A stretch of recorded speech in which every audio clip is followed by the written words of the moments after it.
SuperTalk Mississippi Media production. You're listening to Thunder and Lightning on SuperTalk Mississippi, covering Mississippi State sports like nobody else. With SportsTalk Mississippi's Brian Hadad and Robbie Faulk of On3 Sports. Now get ready for Thunder and Lightning.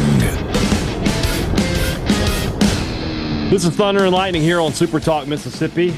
Brian Hadad and Robbie Faulk here with you on a Friday morning. Thanks for starting the weekend with us here at supertalk.fm or wherever it is that you get podcasts from. We appreciate you guys out there, our great listeners, especially our servicemen and women out there taking care of us. I want to thank our sponsors over at Strange Brew Coffee House and Churn and Spoon Ice Cream. Start your day the right way with a trip to the drive-thru over at Strange Brew Coffee House here in Starkville or at Brupolo over in Tupelo. Be a little weird, Robbie, if Brupolo was in Alpine. That would be a little weird. Wherever you are in our great state, you can enjoy Strange Brew Coffee each and every morning. It's just a click away. It's at strangebrewcoffeehouse.com.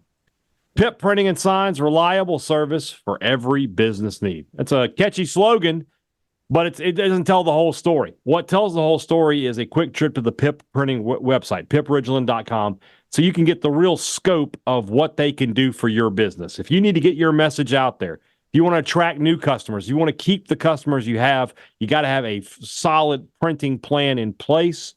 Pip Printing and Signs can do that for you. Cam Baker and Pip Printing have been working in the state for 30-plus years, helping businesses just like yours. Give Cam a call today. Tell him you heard about him on Thunder and Lightning, 601-499-5216, and he will get everything going for you from there. If you need printing, call Pip today. College Corner, collegecornerstore.com is the place to find the maroon and white merchandise that you're looking for. Guys, today is as we're recording is September the 26th. So that means we are 90 days away from Christmas. So it's time to start planning for that. I know a lot of you guys out there, your last-minute shoppers, don't do it this year. Go ahead and start looking ahead and getting ready for Christmas. College Corner can help you do that. 2 locations to serve you in the Jackson area. Ridgeland by Fleet Feet, Flow by the Half Shell, or you can shop online, collegecornerstore.com. I hate bringing up Christmas before Halloween and Thanksgiving. They don't get their due, but I'm just trying to get you guys prepared. You're the guy that refuses to accept that Christmas is on the way until Thanksgiving gets here. I give Thanksgiving its moment. I want Thanksgiving I want to have Thanksgiving. I want to have my turkey. I want to watch my football. And then when the Thanksgiving is over, the day after Thanksgiving, the Hadad Christmas Spotify playlist is on.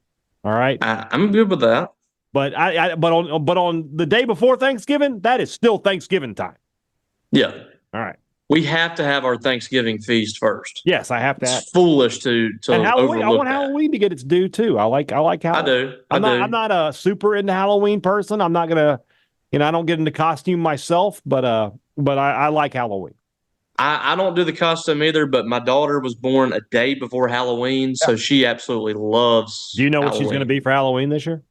Yes, she's going to be a character from The Descendants. Okay, I know what that is. I know what that is. She got like really big into The Descendants. Yeah, this is the age for that, yeah. And I can't remember which girl it is, but it's the one with the pink hair. I think. Oh gosh, hold on. Now, because I got to know. So the one with the pink hair is, I think that is Maleficent's child. So yeah, that's what the one that is is that the one that's the princess or whatever? She marries the prince. I believe that's correct. So, and I'm not up to date on my Descendants lore as I used to be. I don't know what's canon and what's not, but I think I'm right on that. So. Yeah, right. I'm ashamed I don't know, but yeah, you're still in the middle of that. So I'm in the mix. I'm out. I'm in there. She goes through these phases where she just watches and listens to the same stuff. Yes. I everything you just said, I have lived. So yes. Restaurant Tyler, Starkville's flagship restaurant for lunch, dinner, and Sunday brunch. The best meal in town is always at Restaurant Tyler. If you are going to be in Starkville anytime soon, make sure a meal at Restaurant Tyler is going to be on your to-do list. It'll make everything better. If you're looking for a great dinner, if you want to have a special occasion, you don't need to have a special occasion. The dinner at Restaurant Tyler is the special occasion. If you tell them you're taking them to Restaurant Tyler, everybody's going to be happy. Great steaks, seafood, pasta, everything you want right there. Go to Restaurant Tyler for the best meal in town. Priority One Bank, 16 locations to serve you throughout Central Mississippi. Let PriorityOneBank.com be your guide. Let them show you not only where they're located, and if you live in Central Mississippi, there's going to be one near you. But let them show you how they're going to help you invest, how they're going to help you manage your money, and how they're going to help you build for the future. We talk about it all the time. In this day and age, if you've got questions about your money, you need answers. You can't afford to wait around. You can't afford to be, led astray. You can't afford to be on the phone forever. You need to have those answers immediately. Priority One Bank provides the service that allows for that. They give you everything you want from those big banks, but they also provide that small town service. So give them a call today. Talk to those people up there and find out why Priority One Bank wants to make you their priority. Before we get into the 3P, 2 weeks in a row, news. Is Mississippi State not familiar with how we do things here on this podcast? Friday is for the 3 Ps. Get the news out of the way before we show up for this. Can we get a little help here? I don't think they were planning on the news. No. They could have told us this on Tuesday, and we would have gotten it out of the way. That's right. But now we got to once again. We'll do 3 Ps brought to you by Sanders Rentals in just a minute. But on Wednesday's injury report, we saw a couple of names of players that we know are not injured, and Robbie was able to confirm that later with a source that Creed Whittemore is going to take a red shirt, and that will, in all likelihood, end his time at Mississippi State. He will likely enter the transfer portal at the end of the season. I had two things to say. First off, it absolutely blows my mind that he didn't redshirt last year. I thought he did. I can't believe he didn't redshirt last year. Zach Arnett, program killer, unbelievable. But they played him like every game. He just didn't give him the ball. Couldn't get the ball. I feel bad for this guy. I mean, I think his career, he has, I believe, 18 career catches and 4 career touchdowns. That's a pretty good ratio. And yet, lost in the shuffle here. I don't know. I would tell you that he deserved more touches, but I get what people are saying, like, well, who do you want to take him away from, Craver or Coleman or Mosley? I get it. I feel like maybe they could have been a little bit more creative with the way they used him, but that's neither here nor there at this point. Whittemore, his career at Mississippi State will always, I think we're going to look back in a couple of years and go, man, that guy was really good. I think wherever he goes, he'll be successful. I really feel like he's a good college football player. This is normal, though, Robbie. This is the new way of college football. You saw a bunch of it yesterday. We talked about the UNLV guy. USC had a guy do it. You're going to start seeing this more and more often. Yeah, for sure. I mean, it was kind of like bad luck for him, too. Like, he got behind Tulu Griffin and Kevin Coleman. Yeah. And I love Creed. I think he's a really good player. I think they should have done a little more with him. But can you argue that he's better than Kevin Coleman? No. That he should be on the field more than Kevin Coleman? I can't. Or Jordan Mosley or whoever. I mean, I think, like I said, I think they should have done more when he was in the game. They should have done more to get him the ball. And, that's what he wanted. He wanted more touches. He wants more playing time. And I want to reiterate, too, that as far as I understand, based on people that I've talked to, he's made it clear to Mississippi State that he wants to still be here and he wants to still be with the team, but he's not redshirting if he still wants to be with the team or still be here. He's just going to continue to play and try to get more reps. I fully anticipate him entering the transfer portal after the season and moving on somewhere else. I don't think that if he was happy, if he wanted to be at Mississippi State and all that, he would just play. He would just get out on the field and work for more reps and work to get better. But this is totally a way to save a season, go in the transfer portal, and have a sophomore year next year. That's what this is. Let's call it what it is. Yes. We've now seen it with two other, one prominent player and one that we just found out existed yesterday, and the UNLV quarterback. But this is going to become more and more common. Guys are going to see that they're not going to play or they're not getting the playing time they deserve or want or whatever, and they're going to, after 4 games or whenever, redshirt and then enter the transfer portal. And it's unfortunate this has happened this way because it's hard to look at it at any other way than a player quitting on his teammates. Mm-hmm. And I hate to say that about a guy that's worked his butt off and hasn't gotten the reps he wants or hasn't gotten what he thinks he deserves, whatever. But how can you look at it any other way than a player saying, I'm done. I'm not going to go out there and fight with my teammates. That's what this is. Right. And it just is what it is. I mean, the business decisions are being made. And that's just, I don't like it. Let's just call it what it is. But it is what it is. It is what it is I'm telling you right now, when I wouldn't suggest putting out a Blu-ray or a DVD of this particular season, but if they do, Mississippi State Football 2024, It Is What It Is the title. Yeah, and Trent Hudson's doing the same thing. Yeah. We haven't really talked about him because he hasn't done anything since he's been here, but he's doing the same thing. I imagine he's going to redshirt as well. And we hardly knew ye is basically the Trent Hudson story at Mississippi State from what I've gathered with that there. So 2 wide receivers looks like potentially on the move for Mississippi State after the season. Yeah. We'll see how it plays out. Yeah, it plays out. All right. Let's get into this preview, Mississippi State versus Texas. I can't help but wonder. There cannot be another family in the world of college football that is going to see a 4th member of its family likely win a game against Mississippi State. Has any other father, son, grandson combination ever beaten anybody in college football? But that's what we're about to have. Archie beat Mississippi State. Peyton beat Mississippi State. Eli beat Mississippi State. And now Arch is likely to beat Mississippi State on Saturday. Hey, let's look at the glass half full. They also lost to Mississippi State, all 3 of them. Hold on, let me be sure. Peyton, I know, did. Eli did. I don't know if Archie ever started at a game that State beat them. State beat Ole Miss in 1970, but I think that's where Archie had broken his arm and didn't play. I could be wrong about that. We'll have to research that. We'll do a little research. We'll make it happen. Anyway, this Texas team is just you were being negative out of the jump.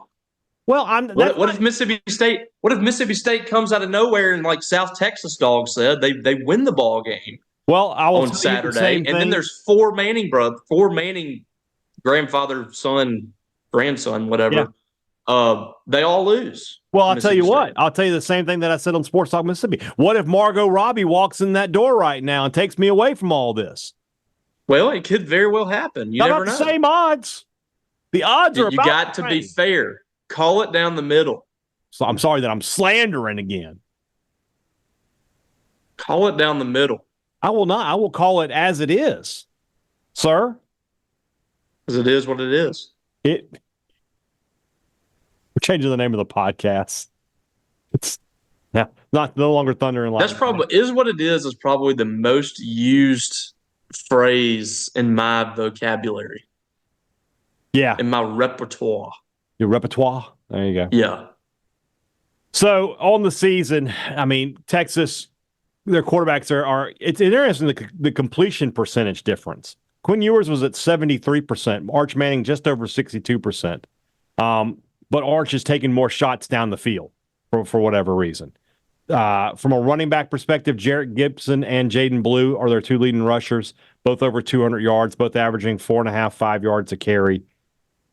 They've dominated everybody they've played this season, including Michigan, who, you look at Michigan now, that game looks a lot better, in my opinion, with the way Michigan was able to beat USC. But Texas was in total control of that game. Texas on the season has only given up 22 points. 52-0, 31-12, 56-7, 51-3 are their final scores. Whee! The other thing that a point per game differential of 42 points. Basically, yeah. So Giving up 6 a game. For me, where this game is problematic, and this is going to be the case all year in these SEC games, is on the line of scrimmage. I mean, Texas is just much, much better on both sides of the line. I got to tell you something, though, by the way. I meant to tell you this. So 2 nights ago, I had a dream. I'm not making this up. I dreamt that, we're having a cookout, right, this Saturday. I dreamt that I woke up and the game had already started. And, nobody had come over, but I hadn't done any prep. I hadn't cooked anything. And then, so I get up and I'm starting to, light up the grills and everything. And that's when y'all start showing up. And I'm like, oh, no, food will be ready soon. Don't worry. I looked at the TV, and in the first quarter, State was winning 19-14. And I was just gosh. Even in my dream, I was like, this must be a dream. Even if they lost that game 45-19, I would sign up for that right now. Yeah, if you told me that they were up 19-14 in the first quarter of that game, I'd be like, sold. I don't even care what the final score is. What's the score of the game on Saturday where we just say, all right, let's just watch something else? We get away from this game? I mean, if it's something like 35-0 in the first quarter, something, I don't know. I don't even know that. I don't know that that's such, because we have to be able to talk about it. I don't know that we can just. Do we? We can at least put it on the quad box, I guess. Oh. And have other games on that we can keep up with. I feel like we can just look at the stats and talk about it afterwards. Perhaps. No, we'll sit there and watch every waking second, I'm sure. Again, neither one of us are going to the game this weekend. I want to reiterate that. We're not covering the game. We will be watching the game from Hadad's couch and eating smoked meats. So I just wanted to clarify that. So well, people more aren't grilled confused. Meats than smoked meats, I'll be honest with you this week. We're not putting a pork butt out there. Well, excuse me. Well, I'm just saying. There'll be some smoked sausage. Oh, good. Should I bring some sausage? I have some in the refrigerator that I need to cook. Bring it. Okay. Throw it on the grill. I've got some jalapeno cheddar and some jalapeno and pineapple. Bring it on. Fine. Well, we'll eat it. I mean, great. This is such a difficult game to preview, right? Because, normally when we do a preview, we're like, all right, what does State have to do to win, and where should they attack? And this is these next 2 games are just about survival. They really are. I'll be honest with you. When State plays Texas A&M here, the way A&M has looked this season, I will at least put the effort into, okay, if State does this, this, and this, and they can keep A&M from doing this, this, and this, they have a chance to win, right? I'll do that with Arkansas for sure. This game, it really is about you. I thought you were about to ask me a different question. I'll put it that way. I thought you were going to ask, what is the score where we come on here Monday morning and we're just like, you know what? They did about as good as they could have. What is that score? Like 42, maybe like 13. Maybe even below, if you could hold them in the 30s. Ooh. Boy, you are asking. Well, I mean, that's what I'm saying. If the final score of this game is 38-17, something like that, I would be thrilled. I would. Oh God, yeah. That would almost they lose by 3 touchdowns. Be our best case scenario from back in the summer. If they cover, I think it would be okay. If they lose by 35. Wow. That's where things are, man. This is I'm not. This might even be beyond Croom level bad. Yeah. Well, even I guess what you could say is at least they have an offense that's capable of scoring multiple touchdowns. Yeah. That's something that they had if they played teams like this with Leach and even Mullen, the offense just was not. It didn't feel capable of going to Texas or Alabama. They were better, and they could stay in it a little bit. Yeah, I could see this offense actually scoring a couple of touchdowns against Texas. Yeah. That. The offense is capable of doing it. I fear that Texas will score every time they have the ball. Oh, yeah. I mean, I have no faith in State just straight up stopping them. I think it's going to take turnovers, them screwing up. You know what this game reminds me a lot of is Croom's first year at LSU. where if you recall some of the moments of that game where LSU took a knee at the end of the first half instead of trying to score with about a minute left. And then after the game, somebody asked Saban, did you feel empathy for Mississippi State? And he said, I thought that was obvious in the way we played the second half. I mean, basically, he called off the dogs. I don't know that Sarkisian... And the crowd was like sleepy. It was like an 11 a.m. game. 11 a.m. game in Tiger Stadium. Yeah, nobody cared. And I think that... I don't know that Sarkisian will do that with Levy. I don't know. I feel like Kroom got respect from people that maybe Levy won't have. So Josh Heupel will. I feel like Tennessee will, for sure. But Drinkwitz and Kiffin won't. I know that. Kiffin will run it up to 80 if he can. Yeah, Kiffin will score every available point he can when that time comes. Can't wait. It's just survival mode. You talked about it a little bit yesterday. You don't want your true freshman quarterback's confidence to be totally broken at the end of this game. You want him to be able to come out and say, we did some things, we got to improve, and hopefully next week or next time we play, we can be better. You don't want him coming out going, just being shell-shocked from what he saw. And then defensively, I mean, it really is just, sort of play-by-play, right? You got to win each play. If it's 2nd and 8 to 3rd and 5, and then maybe you can get a stop. Maybe they throw incomplete. They throw it over somebody's head. I don't know the answer. But, if I make it sound hopeless, guys, it's kind of hopeless. This is one where it's kind of hopeless. This would. We're trying to find like little wins. We're trying to find little wins within the game. State is only. I feel like they need to 6 points less an underdog than ULM was. Yeah. So Vegas has no respect for Mississippi State, and they shouldn't.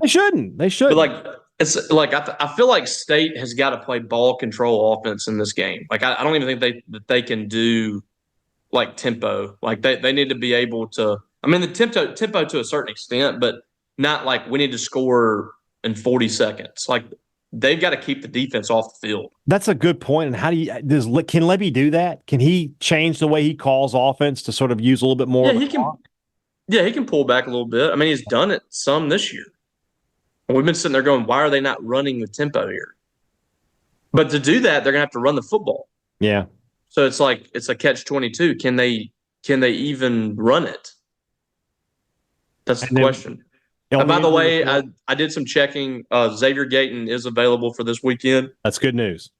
And appears to be healthy, so State will be not at full strength, but at least with three running backs, you feel a little bit better. I'll be honest with you. We were talking about Creed Whittemore earlier. I'm surprised the thought wasn't given to him, would you consider a move to running back? Yeah. I don't know. Here's a conversation I had with somebody last night. What happens if Kevin Coleman, God forbid, Kevin Coleman gets hurt or something, or somebody in front of Creed in this, you have a wide open spot now to play and get most of the playing time. Do you still sit out? I guess at this point you do, but anything can happen. Right. I don't know. I don't know the answer to that. That's a good question. What is something that you could see in this game that you would walk away and you'd be like, all right, that's something they could build on? Is there a rushing yard number, or Van Buren does this? What's something you just pick something at random, I guess, but if you saw it, you'd be like, you know what? That's a sign of positivity. Yeah, if Van Buren comes out and leads a couple of touchdown drives and shows poise, I don't know if it's just a number per se. Because, if he throws for 200 yards, doesn't throw an interception, he has a touchdown or two, I think I would be pleased with that. Yeah. A first-time starter, freshman, going into a place like that and doing what he did, I think I would take that as a major win. And then, if you're able to rush for 150 yards or something, that would be impressive. To me, that's showing progress, even though it would be 200 yards less than what you got against Florida. You're doing it against a elite defensive line, guys that are 4-star, 5-star talents that have proven it, not one of the worst rushing defenses in the country like Florida. So if you're able to rush for 150, if Van Buren comes out and really looks poised out there. Like I said, I don't know if it's a number that would really, do it for me. I think it's just mostly, can he show it?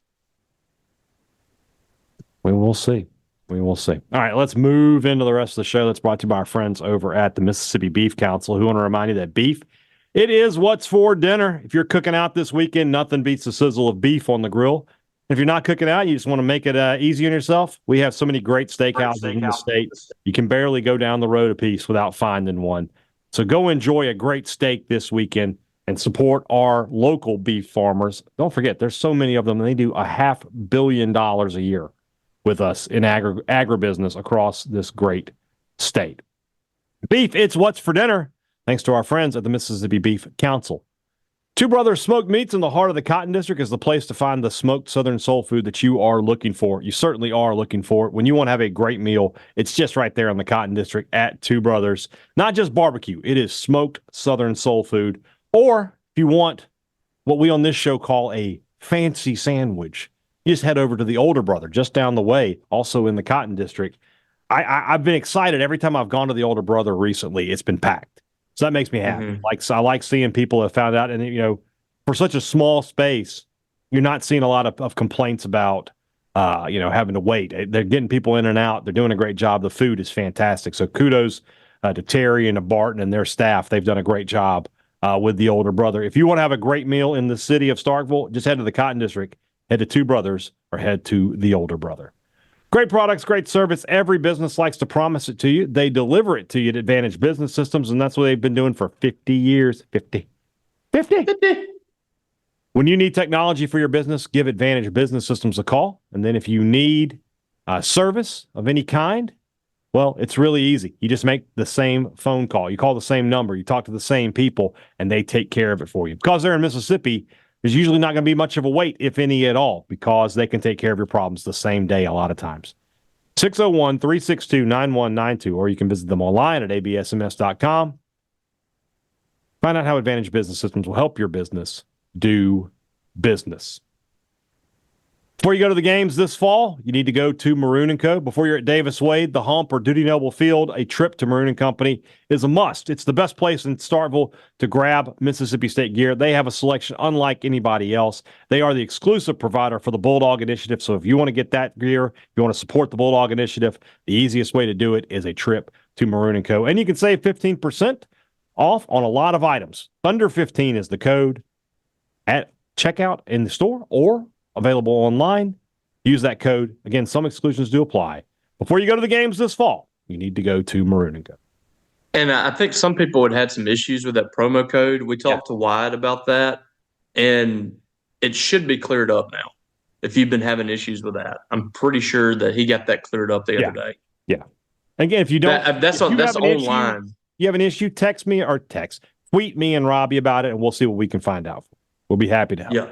And Wyatt will bend over backwards for you. Great customer service there. I think that was only online. There's a few, like you said, there's a few exclusions on it. Yeah. The Bulldog Initiative stuff is one of those exclusions. They don't right, because they have their own promo code. Right, exactly. So all right.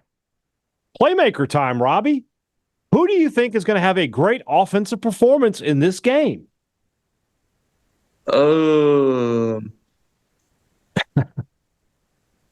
I'm going to go, I guess, with Kevin Coleman.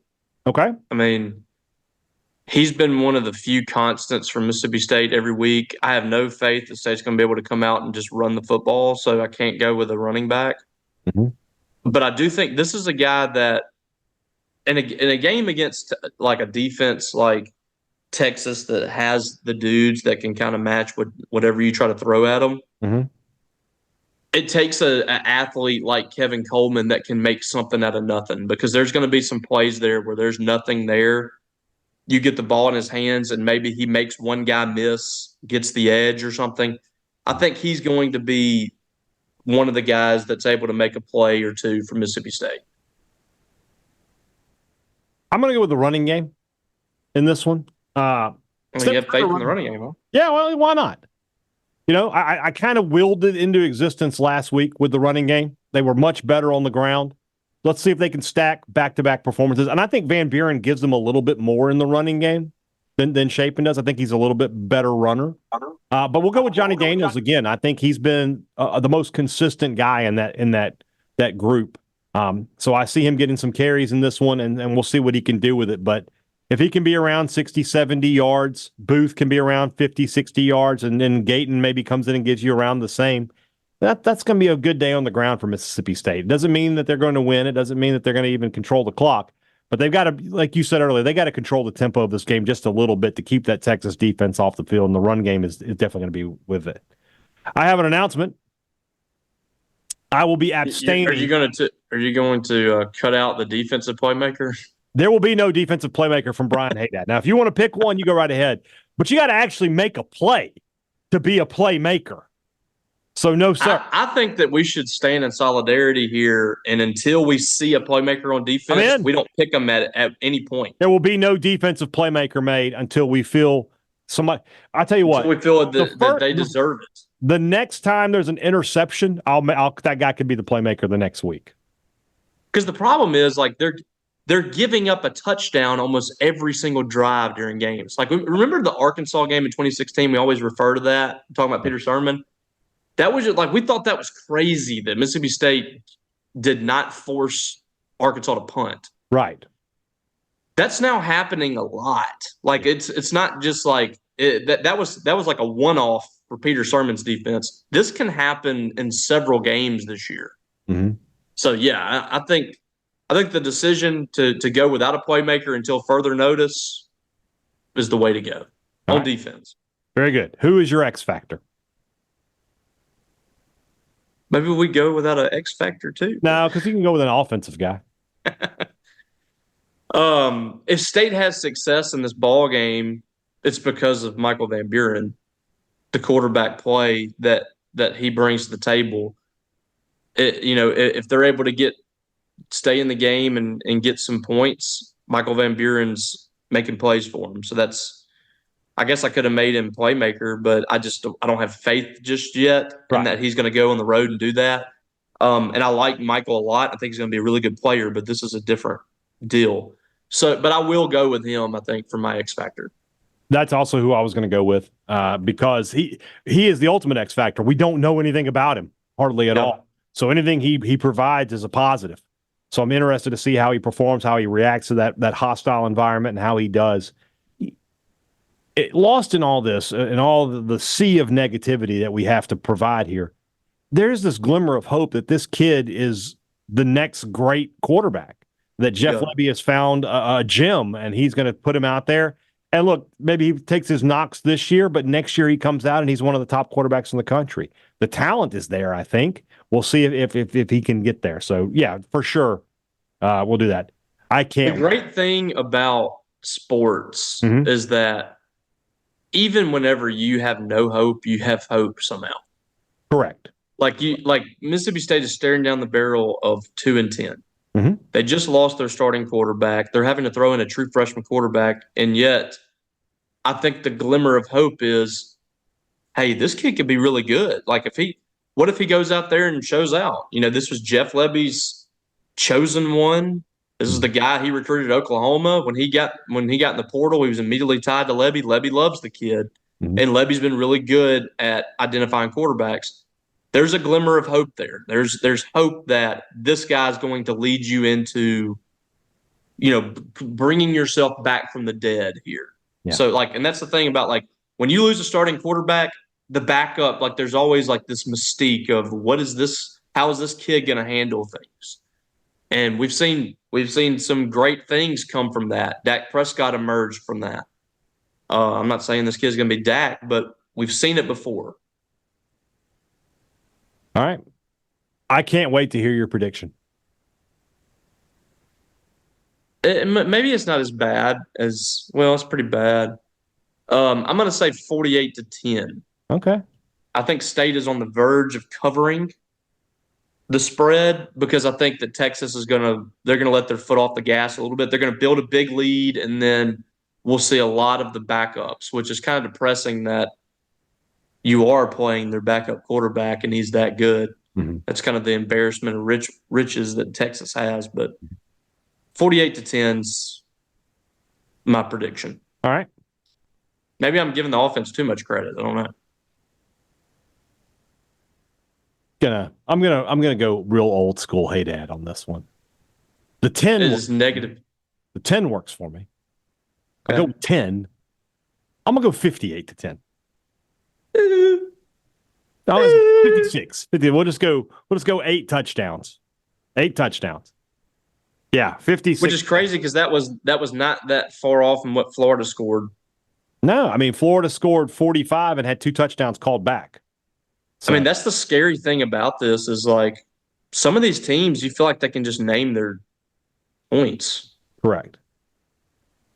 There it is. So, yay. That's my prediction. All right, guys. Back on Monday. We've gotten through another week. We did it. Woo! We did it. All right. Here's some good news. Next week is the off week. Chris Jans will join us. Sam Purcell will join us. James Armstrong will join us. Alden Thornhill will join us. He's got another great event coming up in the city of Starkville. Plus, he's got some big news I think he might want to reveal to us on that show as well. So we'll have some other stuff going on besides football. We'll talk about that. Please don't skip Thunder and Lightning Live postgame. It'll be available to you right after the game ends on Saturday. Robbie, I'm sure, will do his own video as well over on Talking Dogs. So we got a lot of good stuff going on. By the way, did we have some competition? Some new competition? We got competition? So Neil and Chase have added a Mississippi State podcast to their network. It's not them doing it. Yeah, that would be something. That would be incredible. I would listen to that. I'll be totally honest with you. But somebody else wants to step up. We welcome competition. Don't sing it. Don't sing it. Bring it. That's right. So you want to go 1-on-1 with the great ones? Okay. Bring it. We're not afraid. So I would encourage you to not listen to any other Mississippi State podcasts. That's just me. Unless Robbie and I are on those podcasts. Then you can listen. Like this one. All right, guys. Have a great weekend. We'll talk to you again soon. For Robbie Faulk, I'm Brian Hadad. Thanks for listening to Thunder and Lightning here on SuperTalk Mississippi.